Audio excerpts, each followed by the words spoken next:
चलिए बिना देरी के सवालों करते हैं शामिल। अवधेश वर्मा रायपुर से हमारे साथ फोन लाइन पर मौजूद हैं। अवधेश जी, गुड इवनिंग, बताइए अपना सवाल। जी, मैं ये पूछ रहा था कि ये सरकारी बॉन्ड हम लोग खरीद कहाँ से सकते हैं करके। ओके, बताइए, सरकारी बॉन्ड पर भी हम बातचीत कर भी रहे थे। हेमंत जी, कहाँ से ये खरीद सकते हैं? और साथ ही ये भी जानना चाहते हैं, जो डिटेल्स इन्होंने हमें भेजी थी, कि फिक्स डिपॉजिट के मुकाबले कितना रिटर्न मिलता है इन बॉन्ड्स में। देखिए, जहां तक सरकारी बॉन्ड खरीदने की बात है, हमने कुछ जो बॉन्ड्स की बात की, हमने कहा था कि वो शेड्यूल जो जो कुछ बैंक्स है या तो पोस्ट ऑफिस है या तो स्टॉक होल्डिंग कॉर्पोरेशन, अलग अलग बॉन्ड्स हैं। बट अगर हम डेटेड सिक्योरिटीज की अगर हम बात कर रहे हैं स्पेसिफिकली यहाँ पे, तो उनको आप ब्रोकरेज फर्म, बैंक्स या तो जो बॉन्ड डीलर्स हैं वहां से खरीद सकते हैं, या जो आरबीआई का जो रिटेल ट्रेडिंग जो पोर्टल है वहां से भी आप जाके इन बॉन्ड्स को आप खरीद सकते हो। जहां तक इन्होंने कहा कि इनको अगर मैं कंपेयर करूं फिक्स डिपॉजिट से, देखिए हमने कुछ बॉन्ड्स की बात की 7.75%, या हमने फ्लोटिंग रेट की बात की 7.15%। तो जाहिर सी बात है, हम देख सकते हैं कि वहां पे जो रेट ऑफ इंटरेस्ट है, अभी जो रिटर्न जो मिल रहा है वो फिक्स डिपॉजिट से बेटर मिल रहा है। लेकिन कुछ इश्यूज हैं, जब आप इनमें इन्वेस्ट करते हो तो ये आपको मिलता है जब तक आप मेच्योरिटी तक होल्ड करते हो। अगर आपको बीच में एग्जिट करना है तो कहीं ना कहीं जो इंटरेस्ट रेट की मूवमेंट है उसका असर आप क्या प्राइस लेंगे उसके ऊपर होगा। और अगर एक दो चीजें और हैं, जब हम गवर्नमेंट बॉन्ड्स की अगर हम बात करते हैं तो वहां पे लिक्विडिटी का एक इशू हो सकता है। तो इन चीजों का आप ध्यान रखिए इन्वेस्ट करने से पहले। But definitely as of now इनमें पोटेंशियल है कि आपको वो फिक्स डिपॉजिट से ज्यादा रिटर्न दे सके। ओके, चलिए तो अगले कॉलर की ओर अब रुख कर लेते हैं। अवधेश जी को आंसर मिला है। गणेश कुमार है हमारे साथ दिल्ली से। गणेश जी नमस्कार, बताइए क्या सवाल है आपका? ये मैडम अपनी को जैसे 20 साल के लिए इन्वेस्ट करना है, 20,000 पर मंथ। ओके, तो अभी तक आपके पास कोई म्यूचुअल फंड पोर्टफोलियो नहीं है, शुरुआत करना चाहते हैं? हाँ हाँ।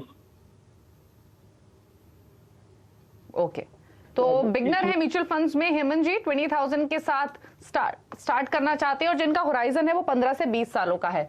तो लॉन्ग टर्म के विजन के साथ किन फंड्स के साथ ये पोर्टफोलियो बनाएं और एलोकेशन कैसे करें 20,000 के साथ?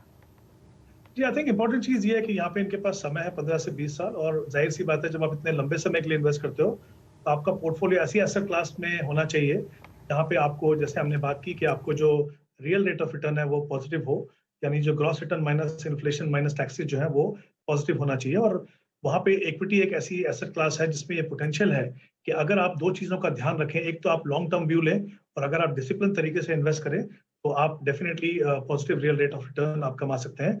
यहाँ पे आपके पास समय भी है 15 से 20 साल, और आप हर महीने 20,000 रुपये इन्वेस्ट करना चाहते हो तो आई थिंक मेरी आपको सलाह रहेगी कि आप जो डाइवर्सिफाइड कैटेगरीज की जो इक्विटी फंड्स हैं वहां पे आप इन्वेस्ट कीजिए। तो उसमें बेसिकली फ्लेक्सी कैप फंड या तो लार्ज एंड मिड कैप की जो कैटेगरीज हैं वहां पे आप इन्वेस्ट कीजिए। तो मैं 4 फंड आपको रिकमेंड कर रहा हूँ। इन चारों फंड में आप 5-5 हजार रुपये इन्वेस्ट कर सकते हो। तो पीजेएम का अगेन फ्लेक्सी कैप फंड, जैसा कि नाम से पता चलता है एक फ्लेक्सी कैप फंड है। उसके अलावा कोटक इक्विटी अपॉर्चुनिटी जो लार्ज एंड मिड कैटेगरी में है, कैनरा रोबेको इमर्जिंग इक्विटी जो लार्ज एंड मिड कैटेगरी में, और HDFC large and mid category में। ये 4 फंड्स हैं, इन चारों में जिनका परफॉर्मेंस ट्रैक रिकॉर्ड काफी अच्छा है और ये काफी वेल डाइवर्सिफाइड पोर्टफोलियो आपका बनाएगा। इन चारों फंड में इन्वेस्ट कीजिए और ध्यान रखिए कि इतने लंबे समय के लिए जब इन्वेस्ट करते हो, कभी कभी ऐसे फेजेस आएंगे, आपको लगेगा मार्केट में वॉलेटिलिटी ज्यादा है, हम कंटिन्यू करें या ना करें, उसको आपको इग्नोर करना होगा। और अगर आप उसको कंटिन्यू करते रहते हैं तो सही मायने में जो पोटेंशियल है इक्विटी का, उसका फायदा आपको 15 से 20 साल के बाद मिलेगा।